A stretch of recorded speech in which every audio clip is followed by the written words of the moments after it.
मित्रों, अगर आप वास्तव में भगवान कल्कि जी के अवतार के बारे में सही और सच जानकारी प्राप्त करना चाहते हैं तो आप बिल्कुल सही जगह पर आए हैं मित्रों।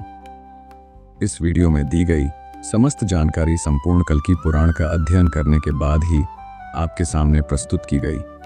कल्कि पुराण 18 पुराणों में से एक है और संस्कृत भाषा में रचित है, जिसको हिंदी में रूपांतरित कर आपके सामने प्रस्तुत किया गया है। मित्रों, आज के इस वीडियो में हम जानेंगे कि कब, कैसे और कहां होगा भगवान कल्कि का जन्म, किस प्रकार होगी भगवान कल्कि की शिक्षा और कौन होंगे भगवान कल्कि के गुरु। साथ ही जानेंगे भगवान कल्कि और पद्मा की प्रेम कहानी के बारे में, भगवान कल्कि के 2 विवाह होने का कारण तथा कैसे होगा भगवान कल्कि और कली का महासंग्राम। और अंत में हम जानेंगे भगवान कल्कि किस प्रकार करेंगे कलयुग का अंत और कैसे करेंगे सतयुग की स्थापना। अंतिम क्षण में हम जानेंगे कैसे होगी भगवान कल्कि की मृत्यु। मित्रों, अगर आप यह सारी जानकारी प्राप्त करना चाहते हैं तो वीडियो को अंत तक जरूर देखें, क्योंकि अधूरा ज्ञान किसी काम का नहीं होता और यह जानकारी आपको कहीं नहीं मिलेगी। तो चलिए मित्रों, शुरू करते हैं। लेकिन इससे पहले आपसे निवेदन है, अगर आप इस चैनल पर नए हैं तो कृपया चैनल को सब्सक्राइब करें और बेल आइकन प्रेस कर ले, ताकि ऐसी ही जानकारी आपको मिलती रहे। भगवान श्री कृष्ण के अपने लोक जाने के बाद कलयुग की उत्पत्ति हुई। जब द्वापर युग समाप्त हो गया, तब ब्रह्मा जी ने अपनी पीठ पृथ्वी की तरफ मोड़ ली और ब्रह्मा जी की पीठ से ही अधर्म की उत्पत्ति हुई और फिर अधर्म के सहयोग से काम, क्रोध, लोभ, मद, अहंकार आदि की उत्पत्ति हुई। अधर्म, काम, क्रोध, लोभ, मद आदि से मिलकर ही कलयुग की रचना हुई। कलयुग के प्रभाव से ब्राह्मणों को वेदों का ज्ञान नहीं होगा, स्त्रियां पर पुरुष का अनुसरण करेंगी, इंसान पूजन, कर्म, व्रत, उपवास और सभी धार्मिक काम करना बंद कर देंगे। मनुष्य 16 वर्ष की आयु में बूढ़े हो जाएंगे। लोग बेवजह आपस में कलह करेंगे। लोग व्यास से अपनी आजीविका चलाएंगे और निर्धनों का शोषण करेंगे। कलयुग के प्रभाव से शिष्य अपने गुरु की निंदा करेंगे। न्यायाधीश दंड देने में असमर्थ और निर्बल हो जाएंगे। जो लोग अधिक बोलेंगे वही पंडित और ज्ञानी होंगे। धन की कामना से ब्राह्मण शूद्रों के यहाँ भोजन, भजन, पूजा आदि करेंगे। बादल भी खंड वृष्टि वाले हो जाएंगे। स्वयं राजा ही प्रजा का शोषण करेगा, जिससे सारी प्रजा कर्ज में डूब जाएगी और सारी प्रजा जंगलों में जाकर रहने के लिए विवश हो जाएगी। कलयुग के प्रथम चरण में लोग भगवान के निंदक हो जाएंगे। कलयुग के दूसरे चरण में लोग भगवान को भूल जाएंगे। तीसरे चरण में वर्ण शंकर उत्पन्न होंगे और चौथे चरण में लोग जाति पाति धर्म सब भूल जाएंगे, जिससे पृथ्वी पर उपस्थित सभी देवता पीड़ित होंगे और मां पृथ्वी की रक्षा के लिए तथा धर्म की पुनः स्थापना के लिए भगवान ब्रह्मा जी से प्रार्थना करेंगे। फिर ब्रह्मा जी सभी देवताओं के साथ भगवान विष्णु की स्तुति कर उनसे कलयुग में पुनः धर्म की स्थापना करने के लिए प्रार्थना करेंगे। फिर देवताओं की स्तुति सुन भगवान विष्णु ने कहा कि मैं शीघ्र ही कलयुग में संबल ग्राम में विष्णु यस ब्राह्मण के यहाँ उनकी पत्नी सुमति के गर्भ से जन्म लूंगा। कल्कि पुराण के अनुसार देवताओं को दिए वचन अनुसार भगवान श्री हरि संबल ग्राम में जन्म लेने के लिए ब्राह्मण विष्णु यश जी की पत्नी सुमति के गर्भ में प्रविष्ट होंगे। भगवान विष्णु वैशाख शुक्ला द्वादशी के दिन इस धरती पर जन्म लेंगे। भगवान विष्णु के इस धरती पर आज ही स्वयं गंगा जी उनका अभिषेक करेंगी और सभी लोग वेदों का अनुसरण करेंगे। पवित्र हृदय ब्राह्मण विष्णु यस अपने पुत्र के नामकरण के लिए यजु और सामवेद ब्राह्मणों को आमंत्रित करेंगे। भगवान कल्कि के बालक रूप का दर्शन करने के लिए द्रोणाचार्य परशुराम, वेदव्यास तथा द्रोणाचार्य के पुत्र असदवामा संबल ग्राम में भिक्षुक का बेस बनाकर आएंगे और फिर सभी विष्णु यश ब्राह्मण के यहाँ पहुंचेंगे, जहाँ विष्णु यश उनका आदर पूर्वक सम्मान करेंगे। सभी भिक्षुक ब्राह्मण विष्णु यश जी की गोद में बैठे भगवान कल्कि के बालक रूप का दर्शन कर उनको नमस्कार करेंगे। कल्कि पुराण के अनुसार सभी भिक्षुक तथा ब्राह्मण विष्णु यश जी की गोद में बैठे बालक को पहचान लेते हैं कि यह श्री हरि विष्णु है, जिन्होंने कलयुग के पापों का नाश करने के लिए अवतार लिया है। अतः इनका नाम कल्कि होगा, जो कली का अंत करेंगे।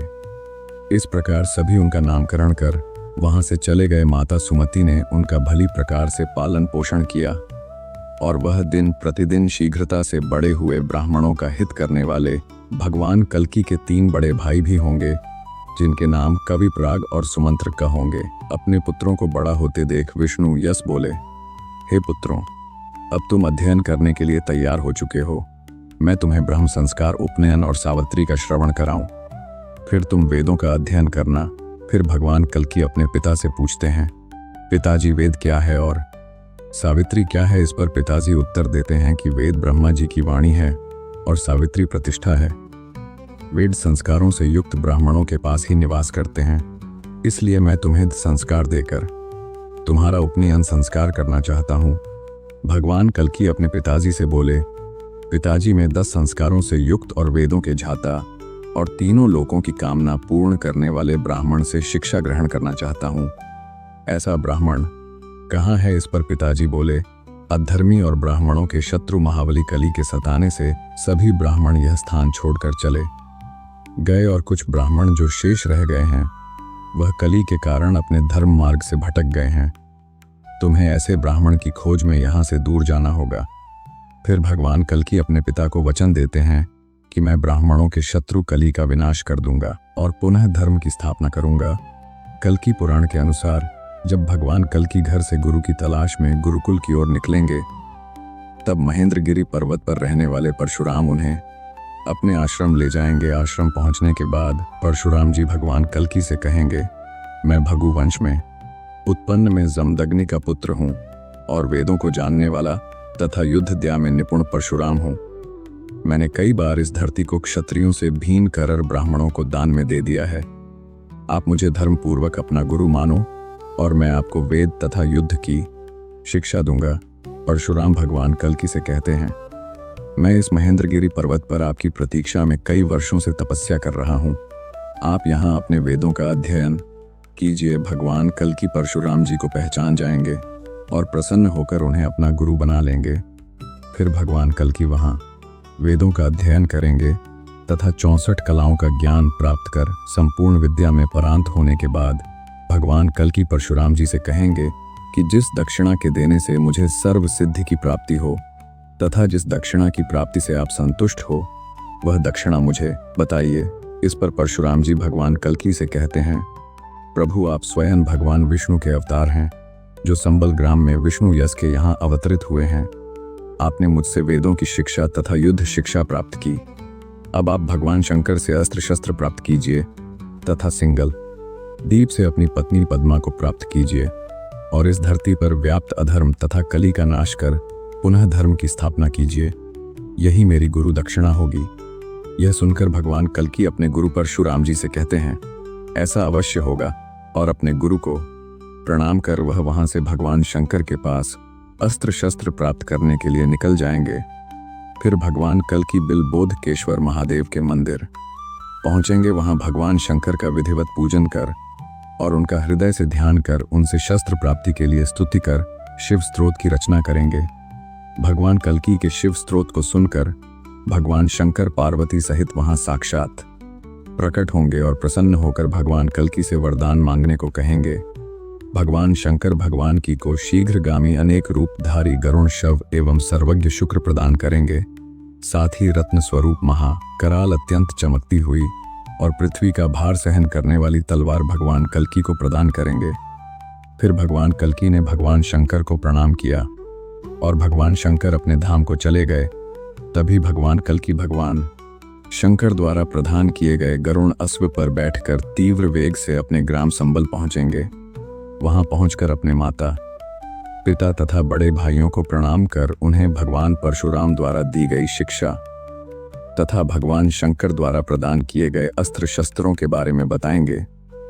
फिर भगवान कल्कि भगवान शंकर द्वारा प्रदान किए गए गरुण अश्व पर सवार होकर हाथों में तलवार धारण कर धर्म की स्थापना के लिए अपने नगर से बाहर निकलेंगे।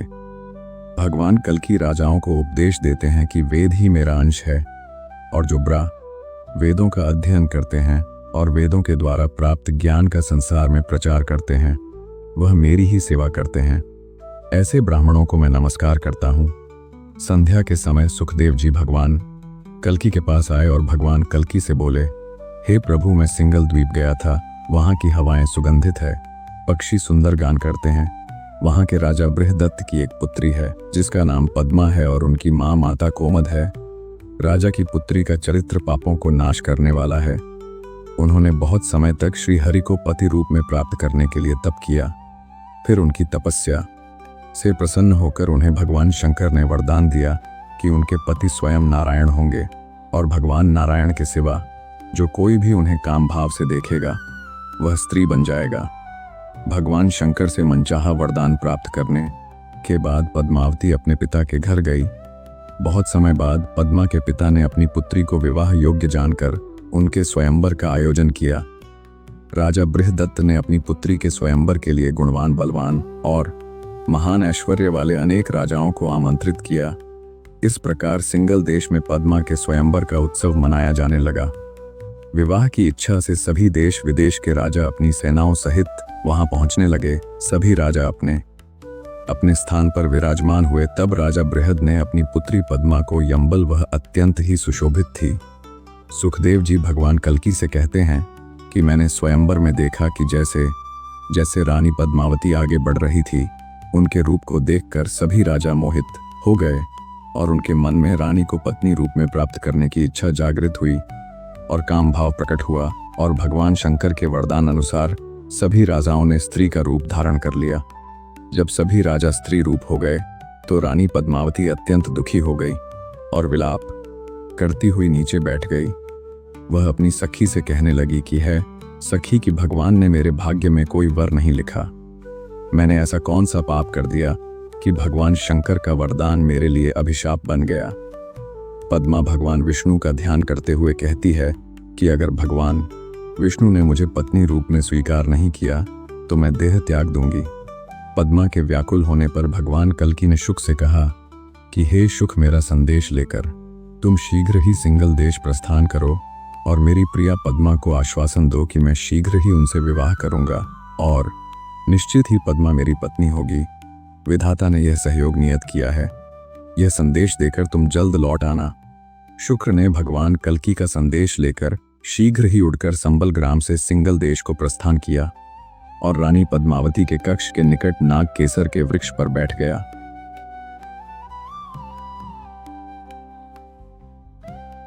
और रानी पद्मा से मनुष्यों की वाणी में बोला, आप चंचल नेत्रों से सुशोभित द्वितीय लक्ष्मी ही प्रतीत हो रही हो। विधाता ने संपूर्ण विश्व का रूप आप ही को दे दिया है। शुक के यह अद्भुत वचन सुनकर पद्मा ने हंसकर कहा, तुम कौन हो और कहां से आए हो? इस पर शुक बोला, मैं सब कुछ जानने वाला तथा सब शास्त्रों का ज्ञानी तोता हूं। मेरा नाम शुक है। शुक रानी पद्मा से बोला, आप इतने बड़े राजा की बेटी हो और इतनी रूपवान हो, फिर भी इतनी व्याकुल और दुखी क्यों प्रतीत हो रही हो? इस पर रानी पद्मावती बोली, उच्च कुल में उत्पन्न होने से ही सब काम सिद्ध नहीं हो जाते। जब विधाता विपरीत हो तो सभी काम निष्फल हो जाते हैं। हे शुक, यदि तुम्हें नहीं पता है तो सुनो। मैंने अपनी बाल और किशोर अवस्था में भगवान शंकर की आराधना की थी। तब भगवान शंकर ने पार्वती सहित मुझे वरदान दिया था कि भगवान नारायण मेरे पति होंगे तथा भगवान नारायण के सिवा जो कोई भी देवता, दानव या मनुष्य मुझे काम भाव से देखेगा वह तुरंत ही स्त्री बन जाएगा। इसके बाद पद्मा ने शुक्र को शिव जी द्वारा बताए गए भगवान विष्णु की पूजन विधि के बारे में बताया। पद्मा शुक से व्याकुल होकर कहती है कि मैं बहुत समय से भगवान नारायण की प्रतीक्षा कर रही हूँ। भगवान शंकर का वरदान मेरे लिए अभिशाप बन गया है। तब रानी पद्मा को व्याकुल देख शुक बोला, भगवान लक्ष्मीपति ने धर्म की स्थापना लिए ब्रह्मा जी द्वारा प्रार्थना करने पर संभल ग्राम में विष्णु यश के यहाँ अवतार ले लिया है। वे इस समय धर्म की स्थापना हेतु धर्म का प्रचार कर रहे हैं। ये सुनते ही पद्मा बहुत प्रसन्न हुई और उन्होंने शुक को रत्नों से सुजित कर हाथ जोड़कर कहा, मैं जो कुछ भी निवेदन करना चाहती हूँ तुम उसे जानते हो। तुम प्रभु से मेरी सारी स्थिति कहो और शीघ्र ही उन्हें यहाँ ले आओ। फिर शुक उड़कर संबल ग्राम में भगवान कल्की के पास पहुंचा।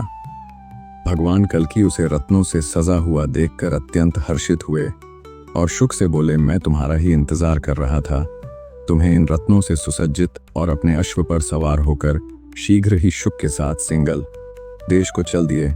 वह सिंगल देश के समीप एक वन में पहुंचे और वहां सरोवर में भगवान कल्की ने स्नान किया तथा शुक शीघ्र ही उड़कर रानी पद्मा के पास गया और उन्हें भगवान कल्की के आगमन की सूचना दी। शुक को देखते ही रानी पद्मा ने शुक से बोला, शुक, तुम्हारा स्वागत है, तुम्हारा मंगल हो। मैं तुम्हारे जानने के बाद से ही अत्यंत व्याकुल हो रही हूं। पर शुक रानी पद्मा से बोला, अब आपको व्याकुल होने की जरूरत नहीं है। मैं नारायण अवतार भगवान कल्कि को आपके देश सिंगल ले आया हूं। मैं उन्हें पास में सरोवर के किनारे छोड़कर आया हूं। यह सुनते ही रानी पद्मावती अत्यंत प्रसन्न हो गई। उनका सारा शोक दूर हो गया और वह अपनी सारी सखियों को लेकर पालकी में सवार होकर भगवान कल्कि के दर्शन के लिए शीघ्र ही घर से निकल गई। रानी पद्मा सखियों सहित सरोवर के निकट पहुंची और उन्होंने वहां तेज युक्त भगवान कल्कि को सुखपूर्वक सोते हुए देखा। उन्होंने देखा कि नील कमल के समान पीतांबरधारी, कमल जैसे नेत्र वाले विशाल भुजाओं वाले भगवान कल्कि शिला पर शयन कर रहे हैं। उस अद्भुत रूप को देखकर पद्मा मोहित हो गई। पद्मा ने शंका के कारण उन्हें जगाना उचित नहीं समझा। उन्हें डर था कि कहीं भगवान शिव के वरदान के कारण भगवान कल्कि भी स्त्री ना बन जाए। फिर पद्मा की मन की बात जानकर सब कुछ जानने वाले नारायण अवतार भगवान कल्कि उठे। उन्होंने देखा कि लक्ष्मी रूप के समान पद्मा उनके सामने खड़ी है, सखियों सहित खड़ी। पद्मा को देखकर भगवान कल्कि ने कहा, हे कांटे, तुम मेरे पास आओ।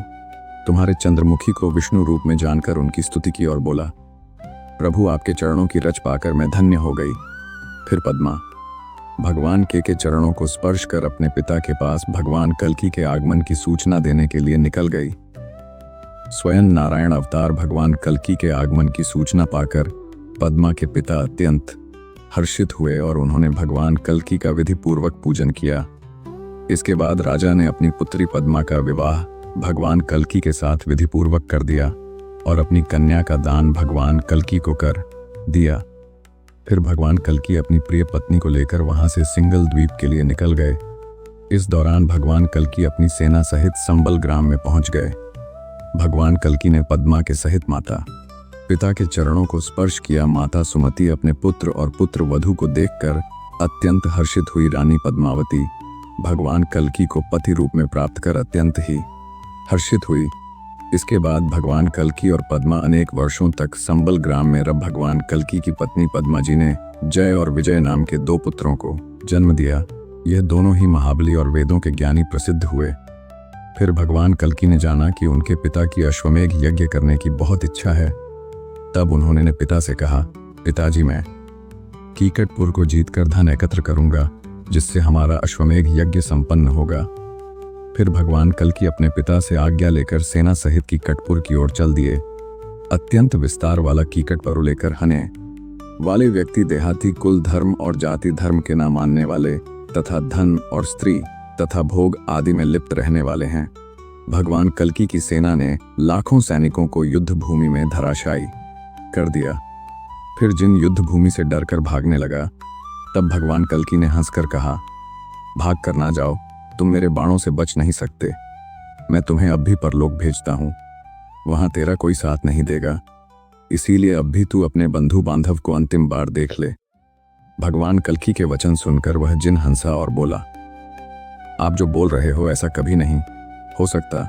और जिन ने भगवान कल्कि पर बाणों की वर्षा कर दी। सारे तीर भगवान कल्कि को स्पर्श करके धरती पर गिर गए। फिर भगवान कल्कि ने धरती पर उतरकर बौद्धों के नायक जिनके केस और हाथ पकड़ लिए और उसको धराशायी कर दिया। जिनको धराशायी हुआ देखकर बौद्ध सेना डर गई और भगवान कल्कि की सेना हर्षित हो गई।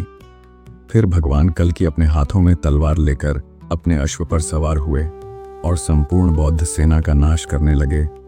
भगवान कल्कि का संग्राम देखकर सभी लोग भयभीत हो गए। संपूर्ण रंग भूमि रक्त से सज गई कि कटपुर की संपूर्ण बौद्ध सेना और मलेच्छ सेना का नाश हो गया। फिर भगवान कल्कि वहां से चक्रतीर्थ पहुंचे। वहां पर स्नान कर कुछ समय के लिए अपनी सेना सहित वहीं पर निवास किया। इसके बाद भगवान कल्कि वहां से हरिद्वार चले गए। वहां पर सतयुग तथा धर्म ब्राह्मणों के बेस में भगवान कल्कि के दर्शन करने आए। तब भगवान कल्कि ने उनसे पूछा, आप कौन हो? तब उन्होंने कहा, हे प्रभु, हम आप ही के द्वारा उत्पन्न सतयुग और धर्म है। इस समय सक कंबोज सौवर कलयुग के निवासी है। उस कली ने हमें हराकर बंदी बना लिया है। हे प्रभु, इस समय सभी साधु कलयुग के प्रभाव से पीड़ित है। हे प्रभु, हमारी रक्षा कीजिए। तब भगवान कल्कि ने धर्म से कहा कि अब सतयुग आने ही वाला है, तुम अब डरना छोड़ दो। भगवान कल्कि के वचन सुनकर धर्म प्रसन्न हो गया। फिर भगवान कल की धर्म के साथ कलयुग के राक्षस कली के निवास स्थान में पहुंचे। वहां चारों ओर भूतों का वास होने के कारण दुर्गंध फैली हुई थी। वहां पर हर वृक्ष पर उल्लू बैठे हुए थे। हर घर में स्त्रियों का विवाद क्लेश हो रहा था। यहाँ का हर पुरुष स्त्री के अधीन था। जब भगवान कल्कि के आने के बारे में राक्षस कली को पता चला, तब वह अपने वाहन उल्लू पर सवार होकर नगर से बाहर आया। कली को आता देख भगवान कल्कि ने धर्म के सहित उसके साथ युद्ध प्रारंभ कर दिया। भगवान कल्कि की सेना कली की सेना के साथ भीड़ गई। कली की सेना में 2 कौक और विको नाम के राक्षस थे। वह दोनों ब्रह्मा जी से वरदान प्राप्त कर वज्र के समान अत्यंत कठोर हो गए थे। दोनों भाई एक जैसी शक्ल के थे। इन दोनों के साथ भगवान कल्कि का घोर युद्ध हुआ। दूसरी ओर धर्म ने अत्यंत क्रोधित होकर कली से युद्ध प्रारंभ कर दिया। धर्म का साथ देने के लिए सतयुग भी उनके पास आ गया। तब कलयुग का राक्षस कली अपने को हारा हुआ देख अपने वाहन को वहीं छोड़ अपने नगर में वापस भाग गया। इधर कोक विकोक का भगवान कल्कि से भयंकर युद्ध चल रहा था, जिसको देखकर सभी देवता तथा मनुष्य भयभीत हो गए। कोक विकोक के प्रहार से भगवान कल्कि के सभी अस्त्र शस्त्र जमीन पर गिर गए और फिर भगवान कल्कि ने क्रोधित होकर भाले से बिकक के सिर को छेद दिया, जिससे वह मृत्यु को प्राप्त हो गया। लेकिन ब्रह्मा जी के वरदान के अनुसार जब कोक ने उसे देखा तो वह पुनः जीवित हो गया। फिर भगवान कल्कि ने कोक का भी भाले से छेदन कर दिया, जिससे वह मृत्यु को प्राप्त हुआ। परंतु जब उसके भाई विको ने उसको देखा तो वह पुनः जीवित हो गया। यह देख सभी लोग आश्चर्यचकित हो गए। फिर उन दोनों राक्षसों ने भगवान कल्कि के साथ पुनः संग्राम शुरू कर दिया और बहुत समय तक लड़ते रहे। भगवान कल्कि के अश्व ने भी उनके साथ बहुत समय तक युद्ध किया। तब ब्रह्मा जी भगवान कल्कि के पास आए और हाथ जोड़कर भगवान कल्कि से बोले, हे प्रभु, यह दोनों राक्षस अस्त्र शस्त्रों से नहीं मारे जाएंगे। अगर इन दोनों को एक ही समय में गाल पर थप्पड़ मारा जाए तो यह दोनों मृत्यु को प्राप्त होंगे। ब्रह्मा जी की बात सुनकर भगवान कल्कि ने दोनों राक्षसों के बीच में पहुंचकर भगवान कल्कि ने अपने दोनों हाथों से वज्र के समान दोनों के गालों पर प्रहार किया, जिससे उनके मस्तक चूर चूर हो गए और दोनों राक्षस मृत्यु को प्राप्त हुए। उधर भगवान कल्कि की सेना कली की सेना का श्रृंगार कर रही थी और भगवान कल्कि की सेना ने कली के सभी सैनिकों का श्रृंगार कर दिया। वहीं धर्म सतयुग को साथ लेकर राक्षस कली की राजधानी में प्रविष्ट हुए। वहां धर्म ने अपने अग्निबाण से कली के संपूर्ण नगर को जला दिया, जिसमें कली की पत्नी भी जलकर मरण अवस्था को प्राप्त हुई। फिर वह कली रोता हुआ अदृश्य रूप से अन्य वर्ष में प्रवेश कर गया। इस प्रकार कली यह युग छोड़कर भाग गया। जब भगवान कल्कि कली तथा कोक विकोस प्राप्त कर लेंगे, तब वे वहां से अपने अश्व पर सवार होकर और अपने हाथों में तलवार लिए अपनी सेना सहित भल्ला नगर में पहुंचेंगे। भल्ला नगर के राजा शशिध्वज भगवान कृष्ण और विष्णु के परम भक्त थे। जब उन्हें भगवान कल्कि के अपने नगर में आने की सूचना मिली, तब उन्होंने भगवान कल्कि को साक्षात नारायण अवतार जानकर प्रणाम किया और अपनी सेना को लेकर युद्ध के लिए घर से निकलने लगे। तब राजा स्वशदज की पत्नी सुशांता, जो भगवान विष्णु व्रत परायण थी, उन्होंने जब अपने पति को भगवान कल्कि से युद्ध के लिए जाते हुए देखा, तब वह कहने लगी, हे स्वामी, कल्कि जी तो साक्षात भगवान विष्णु के अवतार हैं, आप उन पर प्रहार कैसे करेंगे? इस पर राजा बोले, हे प्रिय, ब्रह्मा जी ने क्षत्रियों के लिए जो धर्म निश्चित किया है उसका पालन करना चाहिए। रणभूमि में चाहे सामने स्वयं नारायण ही क्यों ना हो, उन पर भी वार करना चाहिए। राजा शशिध्वज ने जब युद्ध क्षेत्र में भगवान कल्कि को देखा, तब राजा भगवान कल्कि के रूप को हृदय में धारण कर उनसे बोले, प्रभु, आइए मेरे हृदय पर प्रहार कीजिए। अगर आप मेरे बाणों से बचना चाहते हैं तो मेरे हृदय पर वार कीजिए। राजा भगवान कल्कि के साथ युद्ध करने के लिए आगे बढ़े और भगवान कल्कि पर प्रहार करने लगे। राजा ने उन पर अनेक प्रहार किए, लेकिन राजा के सारे प्रहार निष्फल रहे। तब राजा ने पर्वत पर चढ़कर भगवान कल्कि पर बाणों की वर्षा कर दी। बाणों की वर्षा से भगवान कल्कि का शरीर घायल हो गया। तब भगवान कल्कि ने क्रोधित होकर राजा पर अनेक प्रहार किए, जिससे राजा मूर्छित हो गए। इस प्रकार दोनों में घोर युद्ध प्रारंभ हो गया। राजा ने भगवान कल्कि पर मुष प्रहार किया, जिससे भगवान मूर्छित हो गए और जमीन पर लेट गए। तब धर्म और सत उन्हें वहां से ले जाने लगे। तब राजा ने दोनों को कांख में दबा लिया और भगवान कल्की को अपने कंधे पर उठाकर हर्षित होते हुए अपने घर ले गए। घर पहुंचकर राजा ने अपनी पत्नी सुशांता को विष्णु मंदिर में स्थित पाया।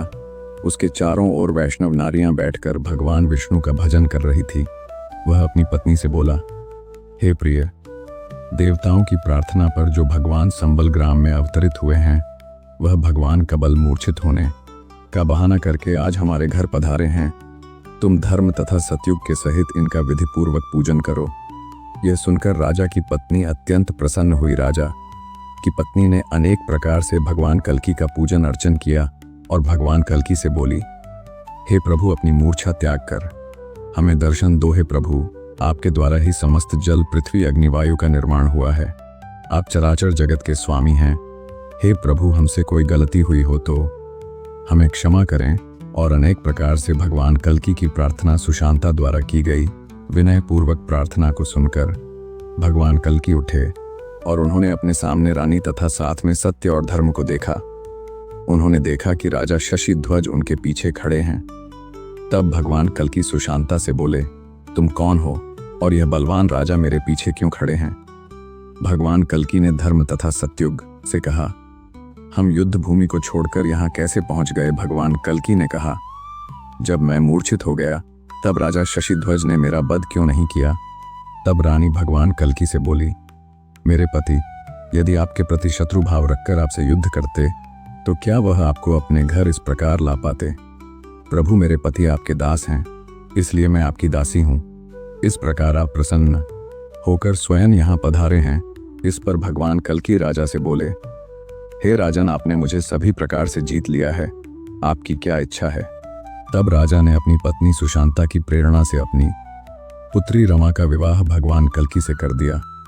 कल्की पुराण के अनुसार जब भगवान कल्की अपनी पत्नी रमा जी और पद्मा जी के सहित संबल ग्राम में रह रहे थे तो एक दिन परशुराम जी महेंद्र गिरी पर्वत के शिखर से उतरकर भगवान कल्की जी के दर्शन करने संबल ग्राम पहुंचे। उन्हें देखते ही पद्मा और रमा जी सहित भगवान कल्की जी ने उनका विधि विधान सहित हर्षित मन से पूजन किया। उन्हें अनेक तरह के भोजन करवाकर सुंदर शैया पर शयन कराया। जिस समय परशुराम जी विश्राम कर रहे थे उस समय कल्की जी ने उनके चरण दाब हुए विनय पूर्वक उनसे कहा, आपकी कृपा से मेरे धर्म, अर्थ और काम, इन तीनों वर्गों की सिद्धि हो चुकी है। इस समय राजा शशिध्वज की पुत्री रमा आपसे एक निवेदन करना चाहती है, उसे सुनने की कृपा करें। पति के वचन सुनकर हर्षित मन से भगवान कल्की की पत्नी रमा जी ने परशुराम जी से प्रश्न किया कि ऐसा कौन सा जप, व्रत या नियम है जिसके करने से मुझे पुत्र की प्राप्ति हो। फिर परशुराम जी ने रमा जी को रुक्मिणी व्रत करने का उपदेश दिया। इसके बाद परशुराम जी वहां से चले गए। रुक्मिणी व्रत को करने से कुछ समय पश्चात भगवान कल्की जी की पत्नी रमा जी ने पुत्र को जन्म दिया। फिर भगवान कल्की सुखपूर्वक संबल ग्राम में निवास करने लगे। एक दिन सब देवता ब्रह्मा जी के साथ विमान पर चढ़कर भगवान कल्की जी के दर्शन करने आए और उन्होंने संबल ग्राम में पहुंचकर भगवान कल्की की स्तुति की। देवताओं ने भगवान कल्की से कहा, हे प्रभु, हम सब विपत्ति में पड़े हुए हैं और अपने पुत्र नारी के सहित आपके शरण में आए हैं। हे प्रभु, हम पर प्रसन्न होकर हमारी रक्षा कीजिए। देवता ने कहा, हे नाथ, अब यह भूमि सत्य और धर्म पूर्वक शासित है। यदि आपकी हम पर कृपा है तो इसे त्याग कर अपने वैकुंठ धाम के लिए प्रस्थान कीजिए। देवताओं के इन वचन को सुनकर भगवान कल्की जी अत्यंत प्रसन्न हुए और वह अपने सभी अंशों सहित वैकुंठ गमन की इच्छा करने लगे। तब उन्होंने अपने पुत्रों को बुलाकर तुरंत ही उनका राज्य अभिषेक कर दिया। इसके बाद उन्होंने संपूर्ण प्रजा को बुलाकर अपना वृतांत कहते हुए उन्हें सूचित दिया कि अब वह देवताओं के अनुरोध पर वैकुंठ धाम के लिए जाना चाहते हैं। यह सुनकर संपूर्ण प्रजा अत्यंत दुखी हो गई। सभी प्रजा उनसे कहने लगी, हे नाथ, आप सभी धर्मों के जानने वाले हैं। हे नाथ, हम भी आपके साथ चलेंगे। प्रजा के वचन सुनकर भगवान कल्की ने उनको ज्ञान उपदेश देकर समझाया और स्वयं वन की ओर चल दिए। चलते हुए भगवान कल्की गंगा जल से संपन्न देवताओं और मुनियों के हृदय को आनंद देने वाले हिमालय पर्वत पर पहुंचकर देवताओं के मध्य विराजमान हुए और वहां भगवान कल्की अपना चतुर्भुज विष्णु स्वरूप धारण करके अपने रूप का स्मरण करने लगे पूर्ण ज्योतिष्मान सर्व साक्षी स्वरूप सनातन पुरुष परमात्मा कल्कि जी सूर्य के समान तेज प्रकाश से प्रकाशित हो रहे, विभिन्न अलंकारों से युक्त वे स्वयं भी अलंकार के समान प्रकाशित हो रहे थे। शंख गदा और धनुष उनके हाथों में सुशोभित है। जब भगवान कल्कि जी विष्णु रूप में प्रविष्ट हुए तब उन जगदीश्वर के रूप के दर्शन से सभी जीव मोह माया से परे हो गए। अपने पति कल्कि जी के इस अद्भुत रूप को देखकर रमा जी और पद्मा जी भगवान कल्कि के प्रकाश की अग्नि में प्रविष्ट होकर भगवान कल्कि में ही लीन हो गई और इस प्रकार भगवान कल्कि इस धरा को छोड़कर बैकुंठ धाम को चले गए। कलक पुराण सब शास्त्रों के अर्थों के तत्व का सार है। इस पुराण के सुनने से ही मनुष्य कामना मोहित हो जाता है। कल्कि पुराण के सुनने तथा पढ़ने से चारों फल यानी धर्म अर्थ काम मोक्ष प्राप्त होते हैं। यह कल्कि पुराण प्रलय के अंत में श्री नारायण भगवान के मुख से प्रकाशित होकर संसार भर में फैला है। भगवान वेदव्यास जी ने ब्राह्मण के रूप में इस पृथ्वी पर अवतार धारण कर इस कल्क पुराण का वर्णन किया है। कल्क पुराण में कल्कि भगवान विष्णु जी के परम अद्भुत प्रभाव का वर्णन किया गया है। जो लोग सज्जनों की संगति में आश्रमों में पुण्य क्षेत्रों में भगवान विष्णु के भाव में डूबकर सब पुराणों के सार इस शुद्ध कल्कि पुराण का कीर्तन करेंगे या इसे सुनेंगे, उत्तम पुरुषों की मुक्ति अवश्य होगी। इस कल्कि पुराण को विधिपूर्वक सुनने से ब्राह्मण वेदों के ज्ञान में पारंगत होंगे, क्षत्रिय राजा बनेंगे, वैश्य धनवान होंगे तथा शूद्र महान बनेंगे। कल के पुरा के पढ़ने से और सुनने से पुत्र की प्राप्ति चाहने वाले को पुत्र, धन चाहने वाले को धन, विद्या चाहने वाले को विद्या मिलती है। अगर जानकारी अच्छी लगी हो दोस्तों तो कृपया वीडियो को लाइक करें और चैनल को सब्सक्राइब करें। साथ ही बेल आइकन प्रेस करें ताकि ऐसी ही जानकारी आपको मिलती रहे। धन्यवाद।